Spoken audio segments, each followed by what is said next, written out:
أعوذ بالله من الشيطان الرجيم بسم الله الرحمن الرحيم الحمد لله رب العالمين بارئ الخلائق أجمعين باعث الأنبياء والمرسلين ثم الصلاة والسلام على أشرف الأنبياء والمرسلين سيدنا وحبيب قلوبنا أبي القاسم المصطفى محمد اللهم صل على محمد وآل محمد وعلى أهل بيته الطيبين الطاهرين أما بعد السلام عليكم ورحمة الله وبركاته.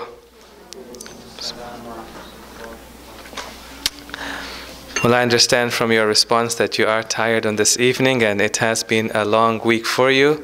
It has been a long week for me, but I do ask for a little bit of your indulgence this evening, inshallah. I first want to congratulate you as we celebrate the birth of the daughter of the Holy Prophet, the Lady of Light, the greatest woman to step foot on the face of this earth, Lady Fatima Al-Zahraa alayha afdalu salati was salam. Allahumma salli ala Muhammad wa Ali Muhammad.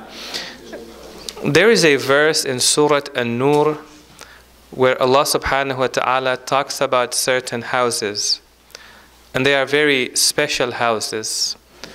And Allah subhanahu wa ta'ala says, في بيوت أذن الله أن ترفع فيها ويذكر فيها اسمه يسبح له فيها بالغدو والآصال.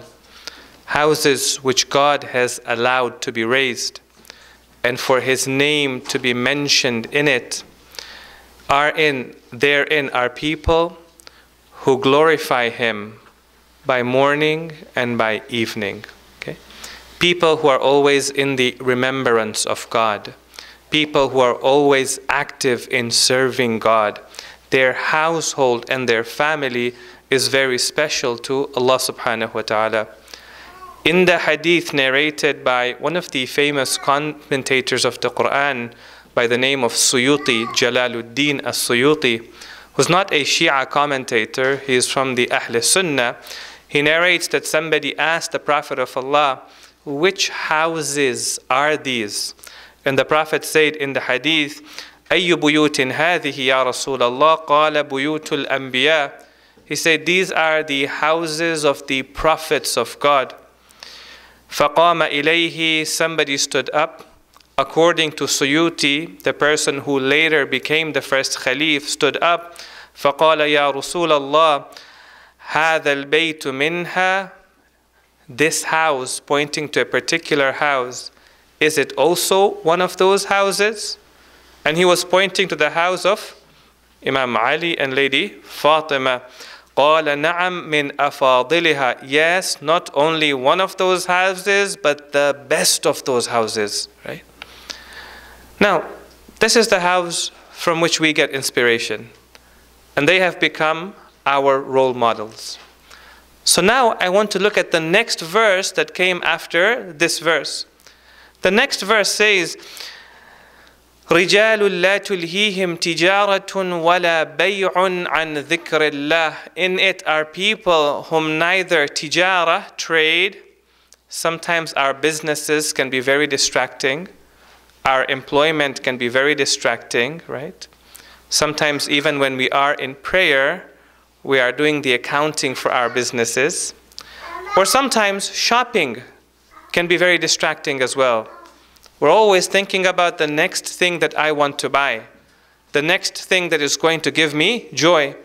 The verse says, in it are people whom neither trade nor buying distracts them from what? عن ذكر الله, from remembering Allah, وإقام الصلاة, and establishing prayer, وإيتاء الزكاة, and giving charity, يخافون يوما تتقلب فيه القلوب والأبصار. And all this time they are in awe, they are in preparation for a day on which the hearts and eyes are going to change. The hearts are going to be in fear, the eyes are going to be looking down out of the awe of Allah subhanahu wa ta'ala. Now we also have to recognize in every society there are distractions. As believers, we must recognize the distractions of our societies, right? And recognize how to deal with those distractions. Sometimes it's trade, sometimes it's business, sometimes it's stories, sometimes it's a culture of amusement and entertainment. The question is, what is the distraction of our society? Well, it turns out in our societies, there is no single distraction. There is one for everyone. There are many distractions. But I do want to talk about one of them in particular today. And that is the distraction of technology. And I want to look at a few important questions.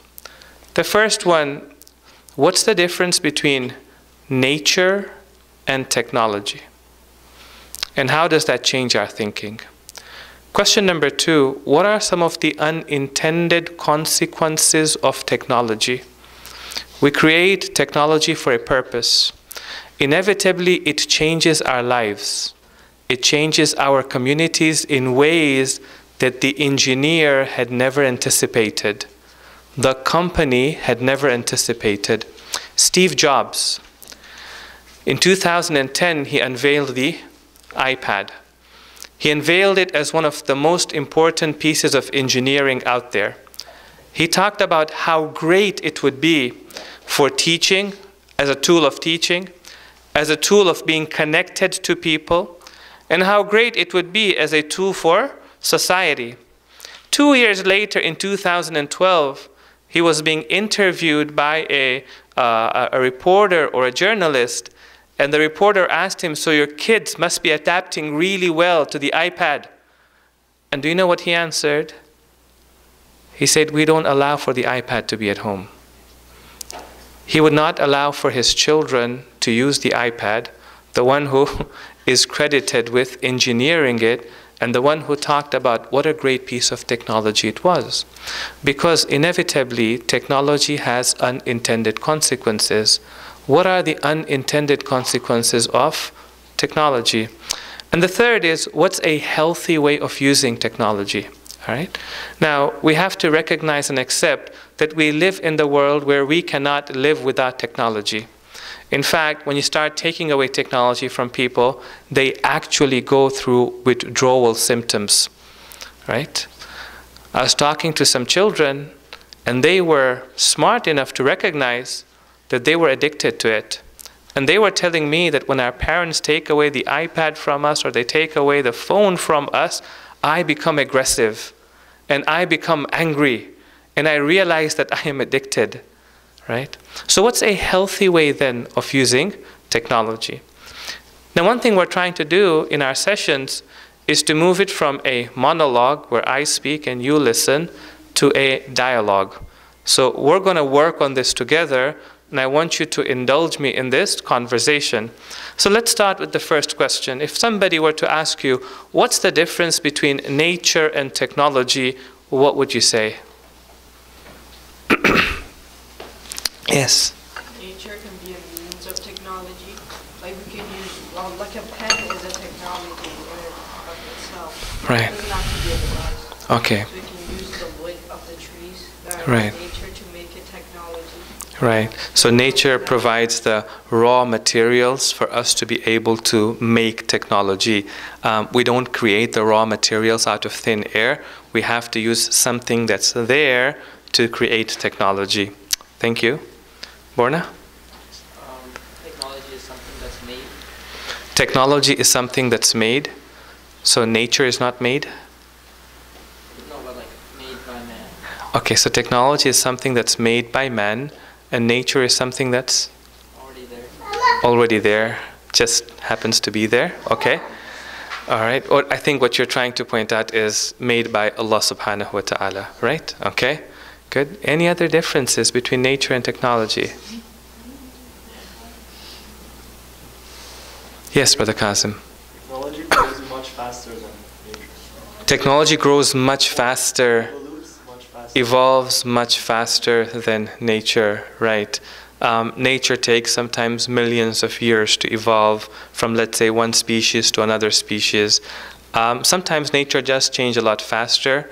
If you have a forest fire, for example, it will change the shape of the forest. But the way things operate in nature take a long time to change. Technology used to be like that as well. It would take a long time for things to change. But in the 20th and the 21st century, the pace at which we see technology evolving is unprecedented, right? And we're actually driving. The whole goal is to drive the evolution of technology. Point well taken. From the sisters?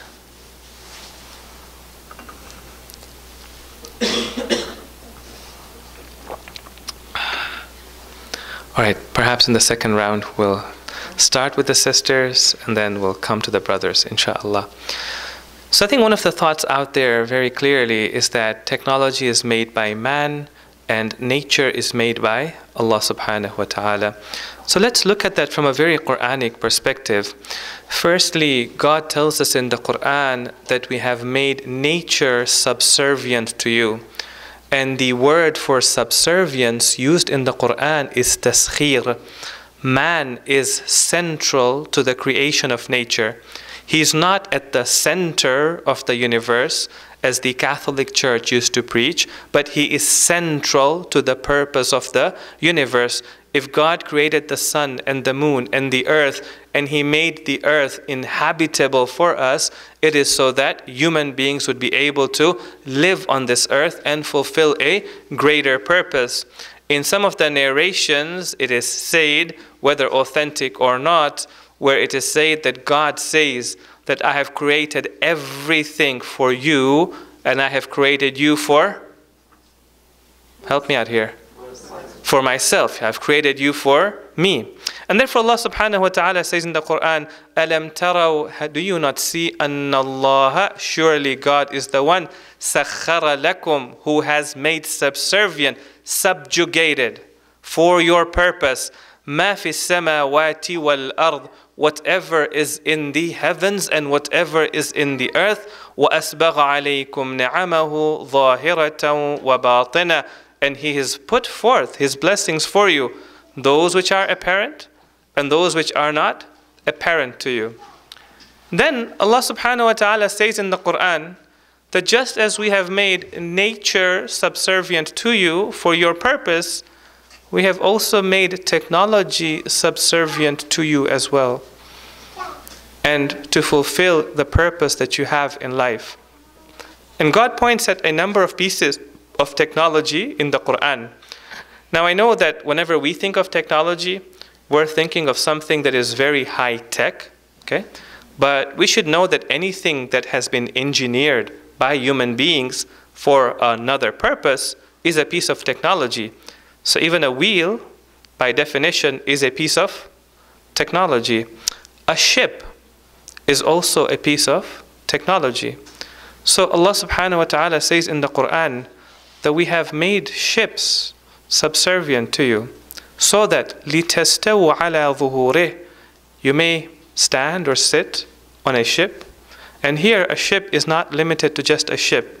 It could be an airplane, it could be a rocket, it could be a car, it could be a bus, it could be a bicycle, for example. ثُمَّ تَذْكُرُوا نِعْمَةَ اللَّهِ عَلَيْكُمْ, and you may remember the blessings of God upon you. وَتَقُولُوا, and say, does anybody know the dua for safar? سُبْحَانَ الَّذِي سَخَّرَ لَنَا هَذَا وَمَا كُنَّا لَهُ مُقْرِنِينَ. Glory be to the one who has made this subservient to us. And the idea of subservience is very important, especially in this day and age. Technology was supposed to be subservient to us, and not we subservient to technology.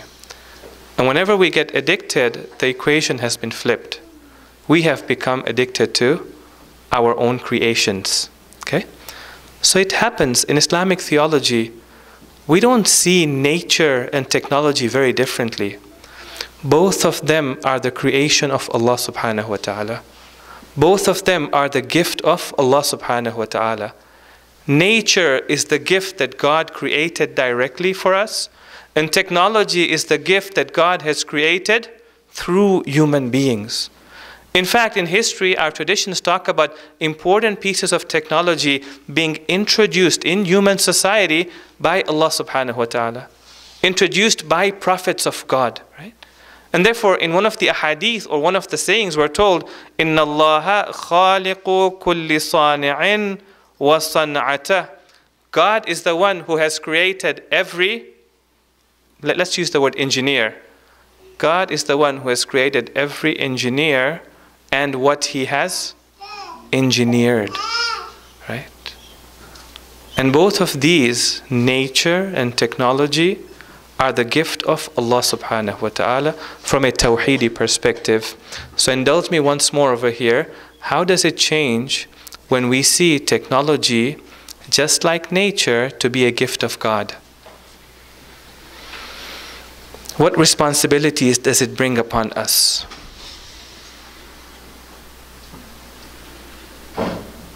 Yes, Parsa?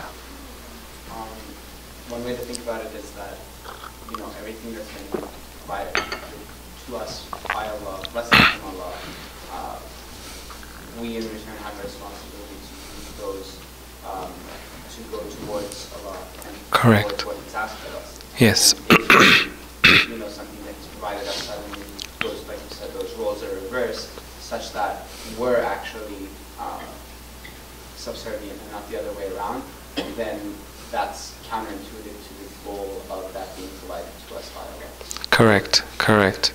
So very important to recognize that if it is a gift of God, then we ought to use it in the way that would please God. Okay, yes? Another idea was like somewhat like Parsa's idea, is that sometimes we use technology in the means of war. Yes. The opposite of what God told us to do. Like we have these technologies in our control. Yes. And we have to keep them in our control, not they have us. In their control, yes. We have to do them in the means of good. Yes. And the means of what God right. wants. Right. So we ought to use technology for the purpose of helping people and helping the creatures of God, and not senselessly hurting the creatures of God. Right? Also, like respecting the place that technology came from, the nature. Correct. And these technologies destroy the nature. right. And so we make technology at the cost of destroying the natural environment that God has given us. Cars, for example, are emitting gases which are destroying our atmosphere.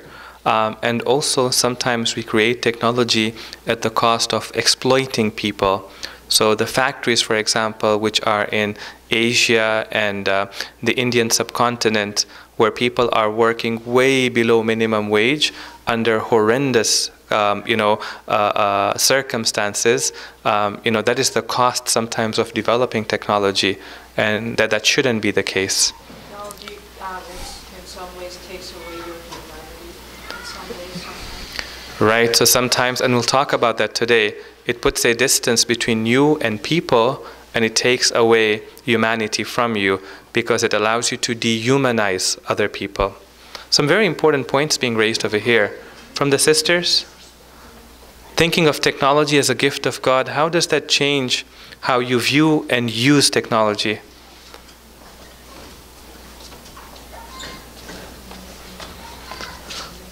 All right, we'll come back inshallah. We'll give you one more chance. The next time though, I will start from here. I think that's really important. The idea of gratefulness, gratitude. Gratitude is not only thanking God on our tongue. Gratitude is also to recognize that every blessing is a blessing of God in our hearts. But the highest level of gratitude, the highest level of shukr, is to use the blessings of God for the purpose that God has given us, in a way that pleases God. There's a very beautiful statement of the first Imam. He says that whenever God gives you the ability to take revenge over somebody, the best way to be grateful for that ability that God has given you is to do what? Forgive the other person.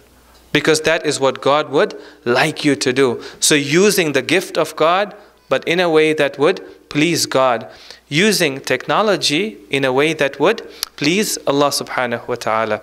Now, as I mentioned earlier, there are unintended consequences of technology.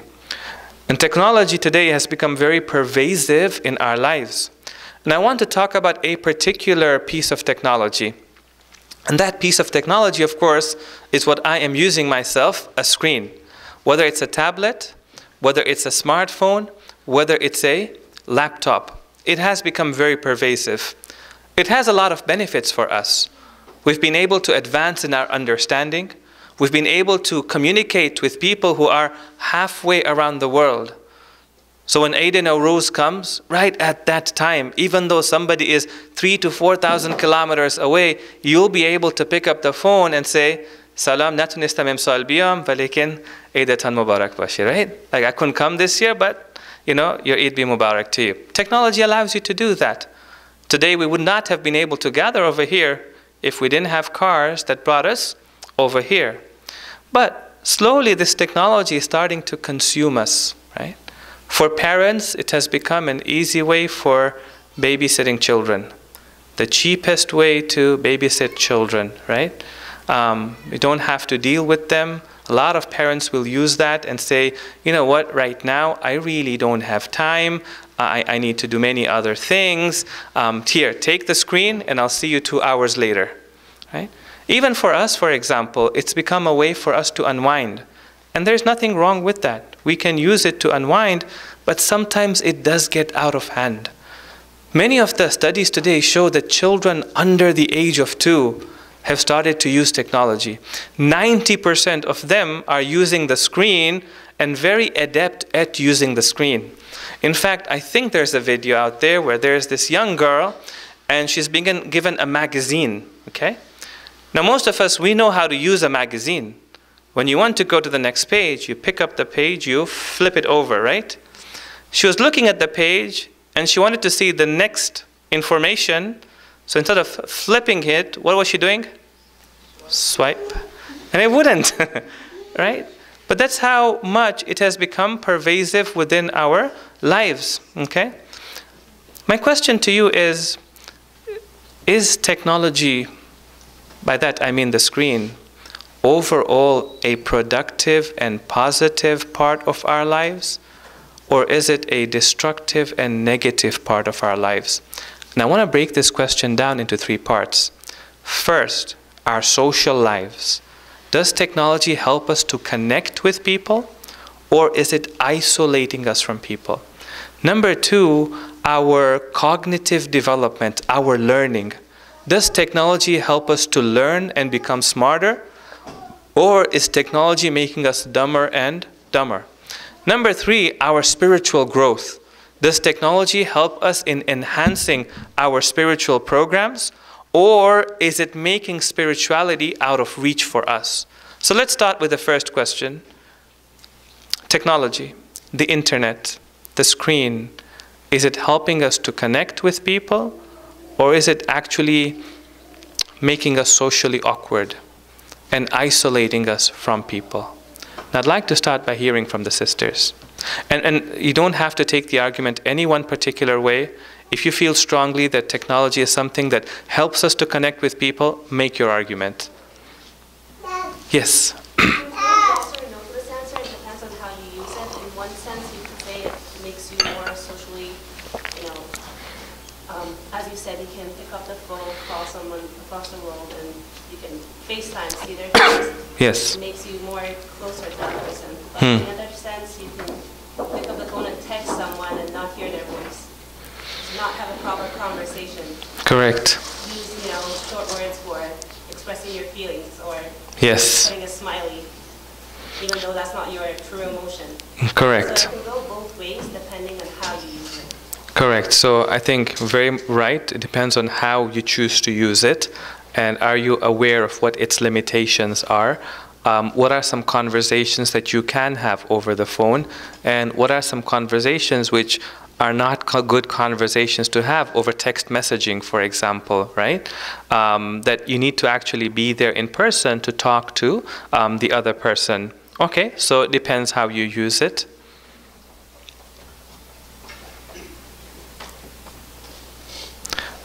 I'm sure sisters use the phone quite a bit, all right? And I know exactly, you know, that you understand how it helps you connect and not connect. So help me out a bit over here. Do you think it makes you more connected to your community? Does it make you more socially responsible? Or do you feel that it's making you less empathetic and more disconnected from your community?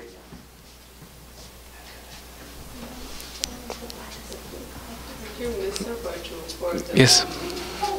mothers, that they are very busy, they are a very limitation time at the day, and they can't put lots of time to communicate with their friends. But it's very distractive device for the like our children, and we can't management their time, and they don't follow us and follow our orders.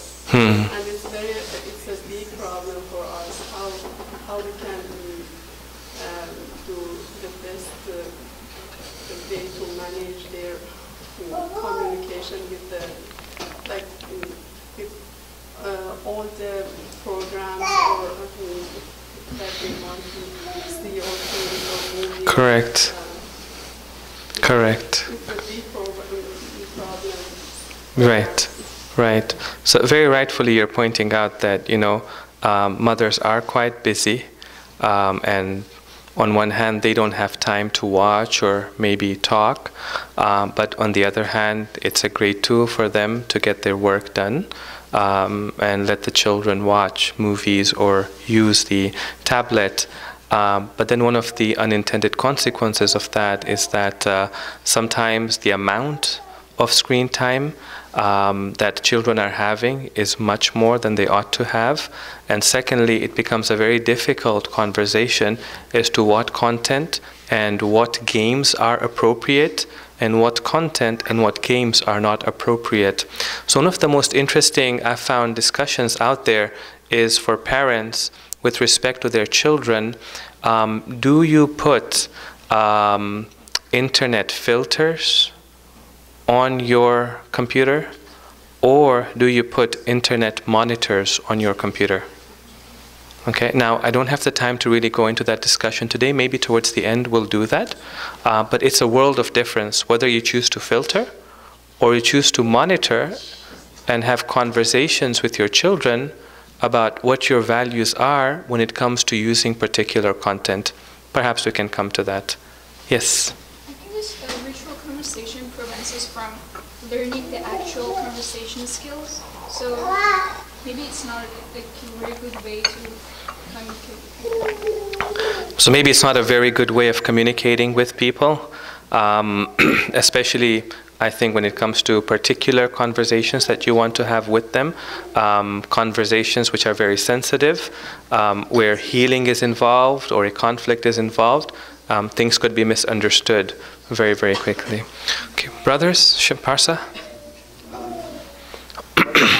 Whether or not it's beneficial or detrimental is really dependent on, like, there's a very fine line that, you know, as long as it's being looked at as a tool to fill in the gaps which previously existed.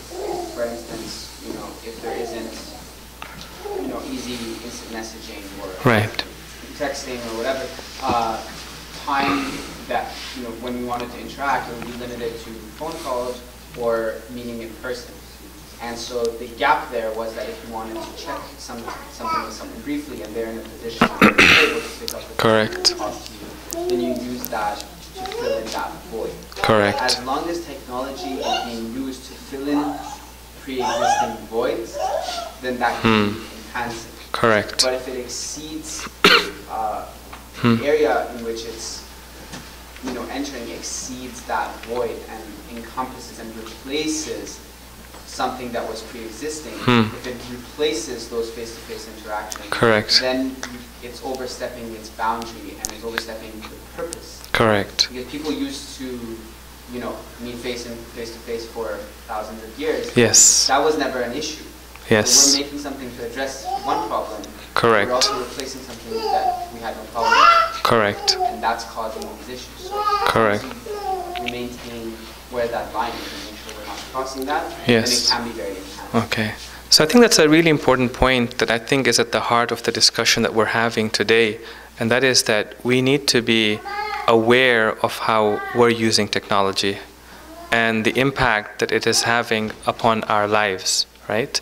Are we using it, for example, to fill a void, or are we using it to replace something that was already there in a way that's now not as profound as it used to be?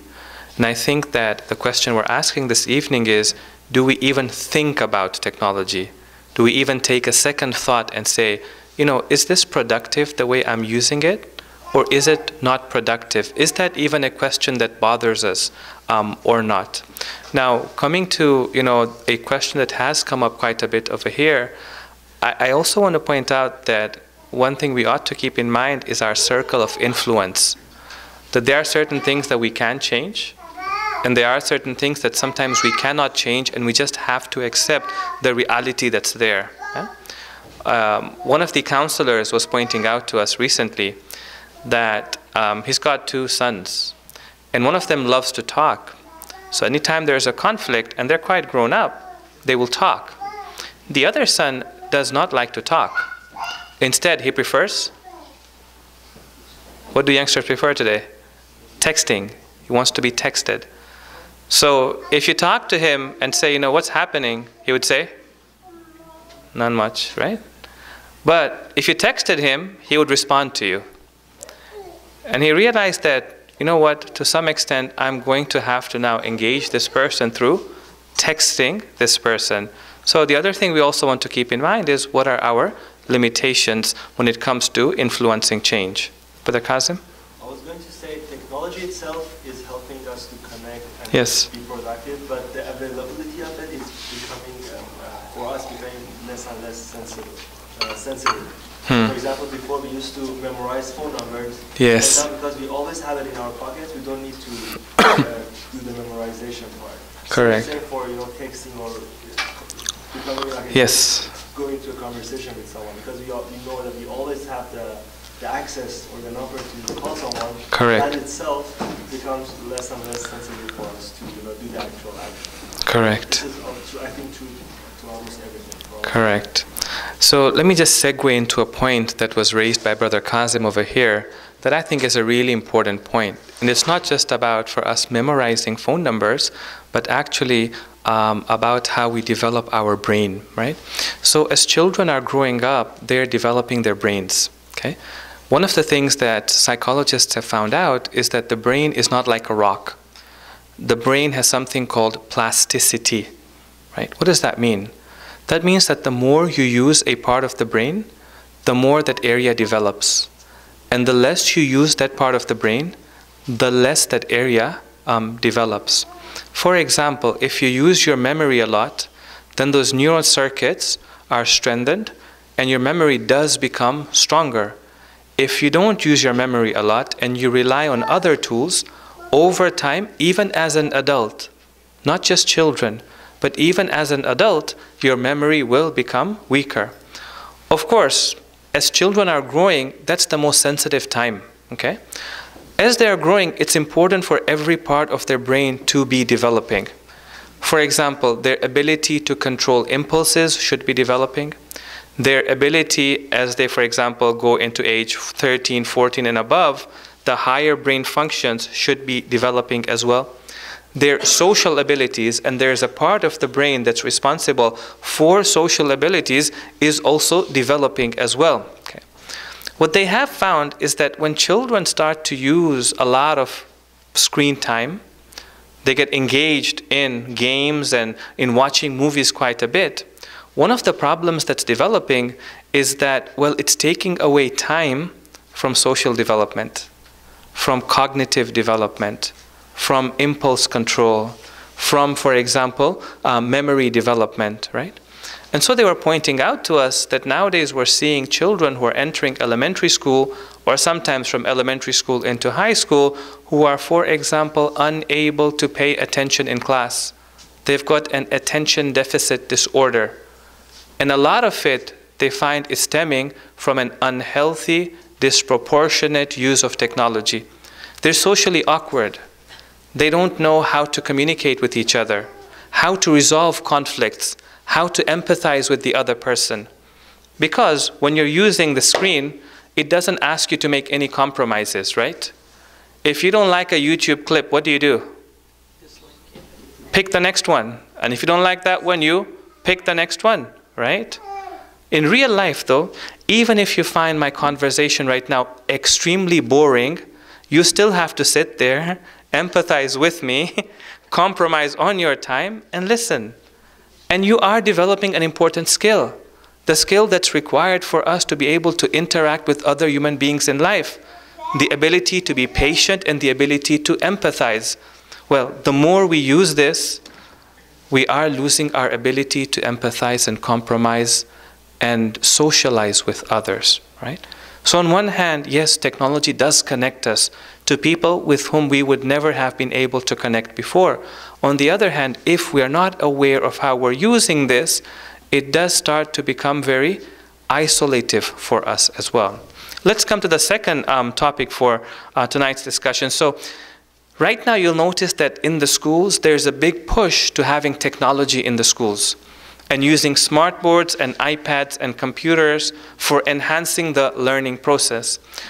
My question to you is, do you think that technology enhances the learning process? Or do you think that technology actually diminishes the learning process?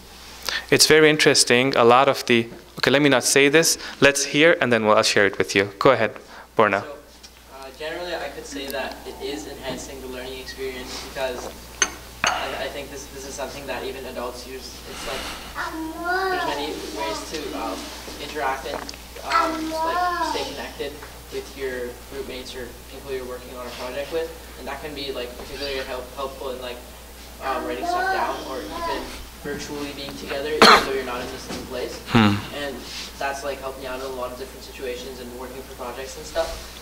But that kind of gets into the way of like at school when everyone's working on their laptops, you can easily get distracted. Like you think of something, you quickly just open the tab and search it up, and you quickly get off task. So yes, it is enhancing the learning experience. But if you don't make sure that you're not getting off of topic, that's just gonna stop you from actually getting to the information. Correct. So it has the potential of creating collaboration, even within people who are far away, for them to be able to collaborate even when they are not together, but it also has the potential of distracting them from doing something that's productive. Okay? Another useful, it's used in schools, used basically yes. everywhere, is Google. Yes. Just go search like, how do you do this, and it's there. And so it's very educational. You don't have to go like buy a book and read through it. That could be good. Correct. But this is easier. And I think that is also a bad thing about it. Yes. It's easier. It's just there. You don't need to search for it. Correct. So that habit of searching and looking for it yes. is gone. Is gone. And so there's like a benefit. Yeah, it's a very accurate, observation that you have made. On one hand, you can get a lot of information at your fingertips very, very fast. You can find out things that you never would have been able to find out before. But one thing I also learned is that when I was in the Hawza and I was looking for a hadith, I'd have to pick up a book and flip through the pages and sometimes be really frustrated as well because you can't find that particular hadith. And sometimes people don't appreciate what speakers have to do. To be able to find one hadith, I'd have to spend an hour sometimes, picking that needle out of the haystack. And I come to you and I present it to you in 5 minutes. And you go, oh, that just took 5 minutes. Well, no, it took an hour. But the 5 minutes of it is what you get to hear, right? But I also found that in the Hawza it was a learning process. I came across certain ahadith which I would never have come across, right? And I had to read other things which I would never have read before. And it enhanced my learning, okay? But once we got a software called Nur of Ahadith, I just type in a couple of words that I remember from the hadith itself comes up. I don't know what came before it, I don't know what came after it, I just got the hadith that I wanted to have. And it's taking away from that learning experience. You're right. Another example is a dictionary. Is a dictionary, yes. Yeah, I hate looking for a dictionary. Okay. There you go, Google Translate. Or you go to dictionary.com and there you've got it. Okay. Do you think enhances the learning experience or diminishes it? We'll start here. I mentioned that it's easy. I think the easy part is bad for the brain because the brain doesn't develop and Yes. building what you said before. So. Right. So the easier it becomes, the less profound it is. And I think you need to go through challenges in life to develop your brain as well. We're going to come to that point, inshallah. Yes, sister. Definitely makes it more efficient, Mm-hmm. but at the same time, it's making us more lazy. Correct. Correct. It makes it more efficient, but at the same time, it's making us lazier, and we're not working hard enough. Yes, Sister Muhaddis. Personally, I think it takes away from the connection you get with the professor, Yes. and the enjoyment is not there. Right. So it also takes away that human aspect of it, where you connect to a professor, and you learn something more profound from him. You understand things from him, and you develop a relationship which later helps you in the future as well in terms of your learning. So it does take away from that. So one of the things we notice, I think, with technology, it's coming again and again and again. It's making things easier, and therefore it's making it very superficial. And actually, in order for us to understand something, it takes a lot of effort. And it takes a lot of patience, and it takes a lot of higher brain thinking for us to make it happen. You look at, for example, the clips and videos that are coming out nowadays. We're being told, don't make a lecture that's more than 30 minutes to 35 minutes. Very few people are going to watch it. Make it shorter. So now the clips coming out are maximum 5 to 7 minutes and not more than that, right? You look at YouTube clips, for example. You don't like to watch something, you go to the next clip over there. Even my children, for example, they know there's something called skip ad. They're just waiting for that to come up on YouTube and press it and go over there. When it comes to learning about the faith as well, I think one of the things you might have noticed is gone are those days when we had a culture of reading and going profoundly into the discussion. Gone are those days we would go for courses or sit, for example, paya mimbar, right, at the mimbar and listen to something. Nowadays, people, I find, are learning their religion from WhatsApp, forwarding these messages, God knows where they've come from, to other people and saying, oh, this is what the faith says. And it could be true, that is what the faith says, but is that giving you, is a WhatsApp comment giving you a profound understanding of the faith, or is it not giving you a profound understanding? Even when you're watching movies, think about it. How is watching a movie different from reading a book? When you read a book, it requires you to use your imagination and a little bit of your creativity. Stretches your brain, right?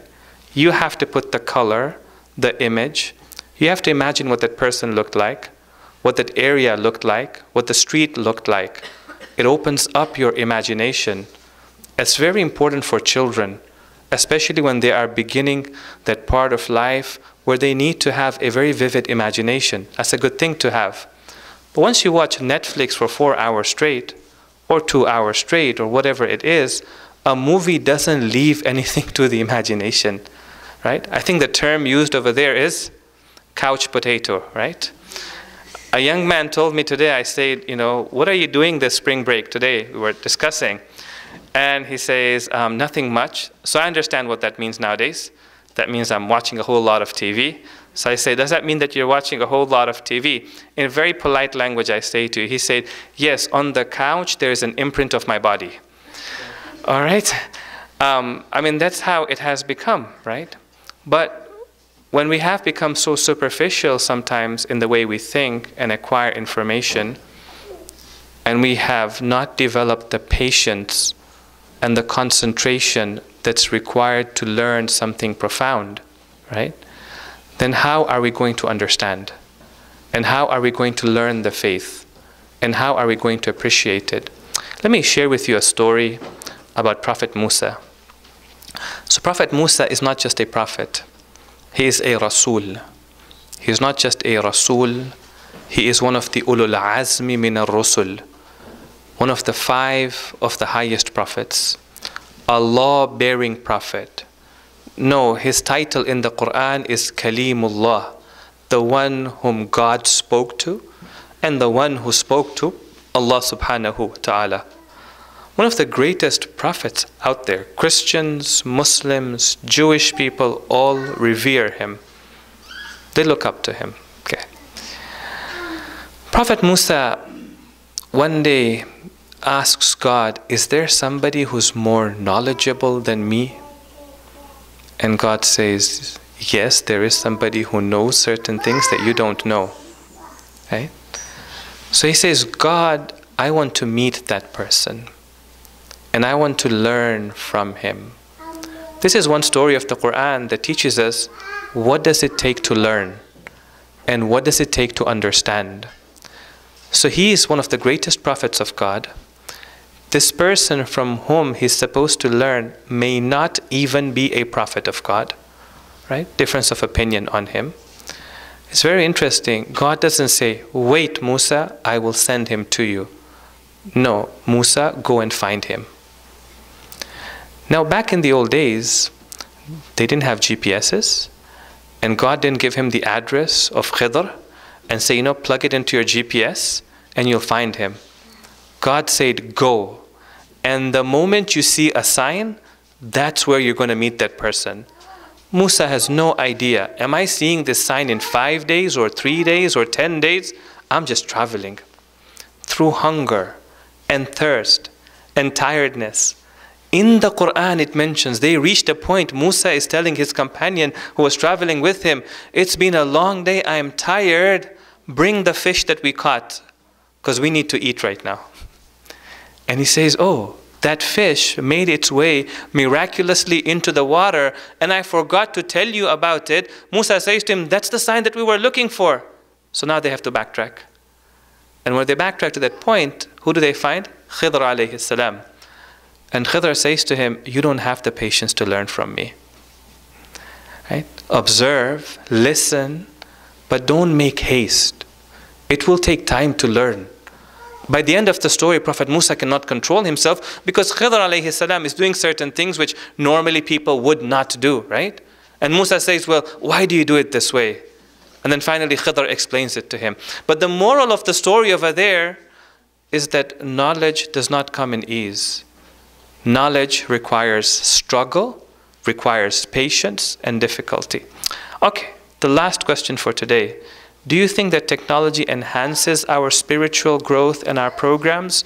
Or do you think that technology diminishes and distracts us from our experiences?